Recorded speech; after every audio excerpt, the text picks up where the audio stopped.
Friday, August 22nd in Salem. The week's storm reaches its breaking point. Truth claws at the surface. Lies begin to collapse. And the choices made today will haunt Salem forever.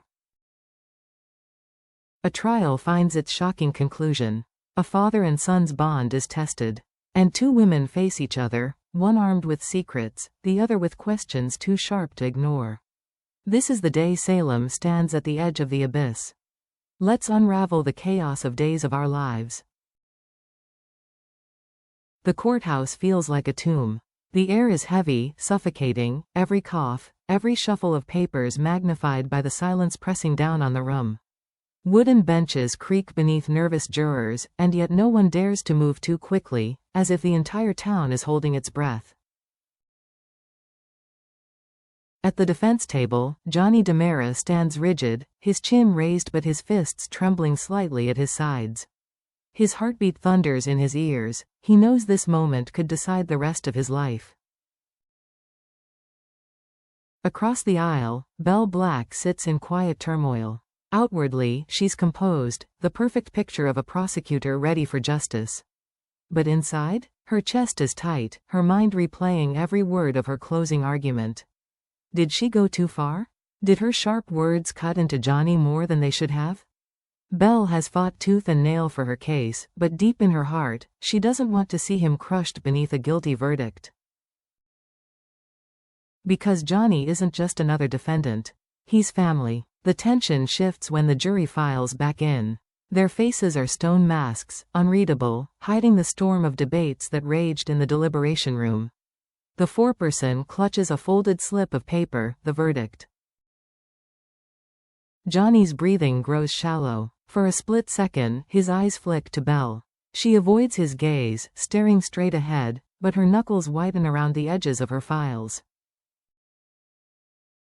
The judge clears his throat. Has the jury reached a verdict? The foreperson rises. The entire room tilts toward them, as though gravity itself is waiting. Johnny braces himself, jaw clenched, fighting to appear calm even as every fiber of him screams with dread. The verdict is read aloud. And then, gasps erupt. A ripple of shock explodes through the gallery. People lean forward, whispering in disbelief, clutching each other's arms. It's not what anyone expected. Not the attorneys, not the families, not even Johnny himself.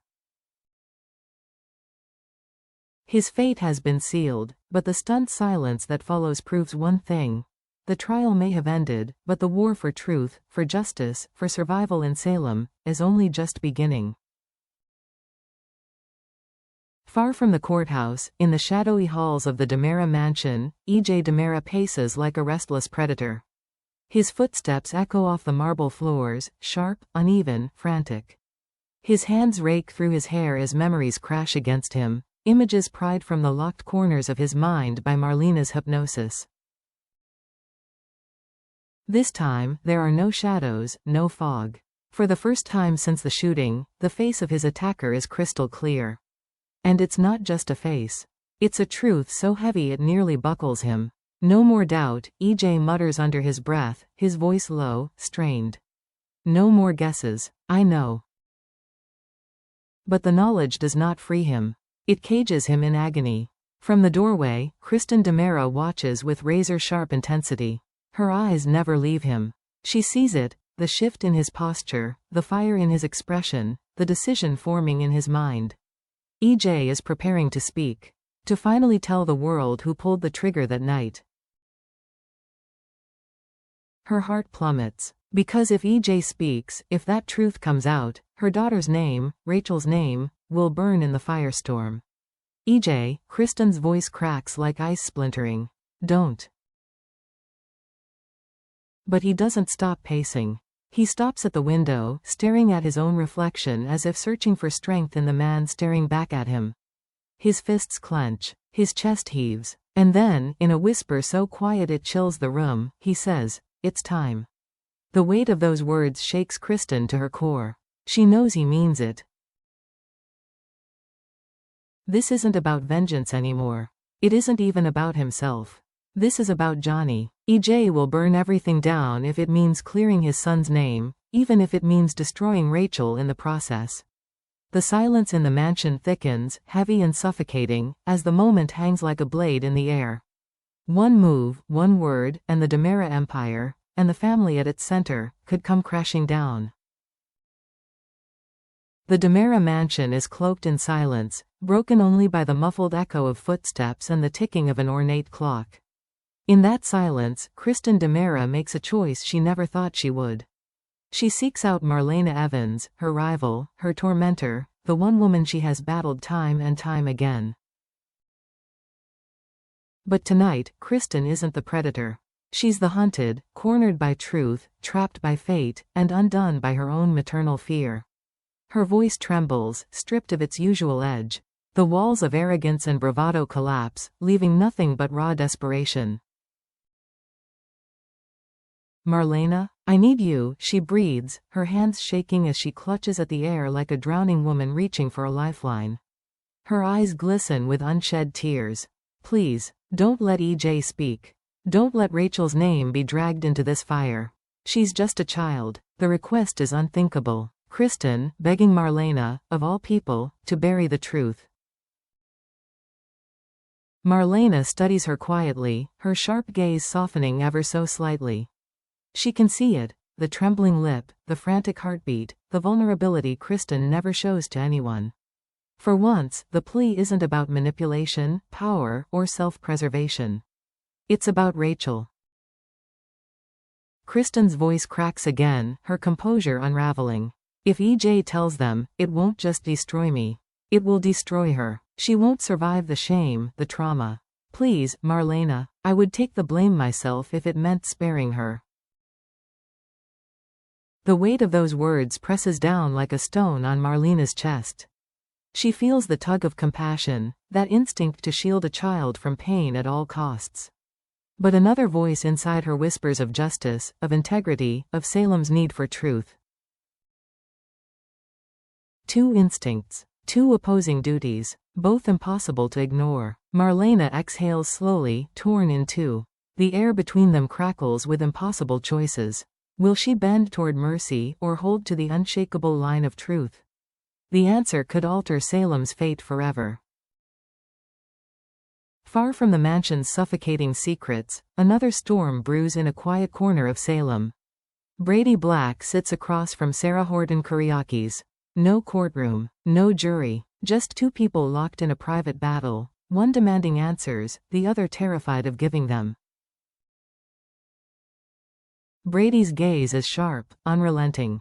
His voice is low, steady, but carries the weight of a man who has lost too much already. "Sarah," he says, each word measured, "you've been circling Sophia for days. I can see it in your eyes. You know more than you're saying. What aren't you telling me?" Sarah freezes. Her pulse quickens. She can still hear Sophia Choi's denials echoing in her head, feel the tension from every bitter confrontation. She knows the truth Sophia hides, about Tate, about the baby, could obliterate lives if it comes out wrong. But Brady doesn't relent. His voice hardens, each syllable striking like a hammer. "I saw the way you looked at her. The hesitation, the fear. Don't lie to me. If she's keeping Tate from his child, if she's built her life on a lie, then Tate deserves the truth. I deserve the truth." Sarah's throat tightens. Her instincts scream in conflict. Loyalty to Tate, fury at Sophia, but also fear of igniting a wildfire Salem isn't ready for. Her lips part, trembling, but the words refuse to come. Her silence stretches on, heavy and damning.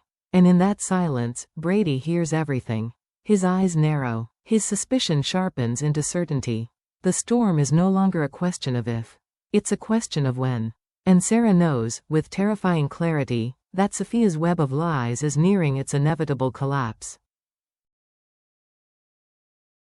So, on Friday, August 22 in Salem, the gavel may fall, but no one in that courtroom will leave unchanged.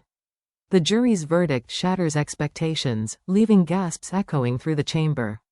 Justice has spoken, but whether it's truth or illusion is another question entirely. At the DeMera mansion, EJ steels himself, standing on the knife's edge between silence and revelation. One word from his lips could save Johnny and damn Rachel forever. The truth burns inside him, demanding to be freed, but the cost could fracture his family beyond repair. Kristen, stripped of her armor, collapses into desperation. She turns to Marlena, her oldest enemy, her most bitter rival, with a plea so raw, so human, it cuts through decades of hatred. A mother's tears, a daughter's future, a secret too heavy to carry. Will Marlena protect the child, or protect the truth? And in the quiet corners of Salem, another secret begins to tremble. Brady's piercing questions corner Sarah, and her silence betrays the truth she's too afraid to speak. The walls around Sophia's lie are cracking. One more push, and everything she's built will come crashing down, burying Tate, Sarah, and Brady in the rubble. The trial may be over, but its tremors are only beginning. Salem stands at the brink of revelation, where every choice is poison and every silence screams louder than words. Because the truth isn't just waiting, it's hunting, and when it breaks free, it won't just reveal secrets, it will destroy anyone in its path. Stay tuned, because Friday doesn't bring closure. It brings the storm Salem has feared all along.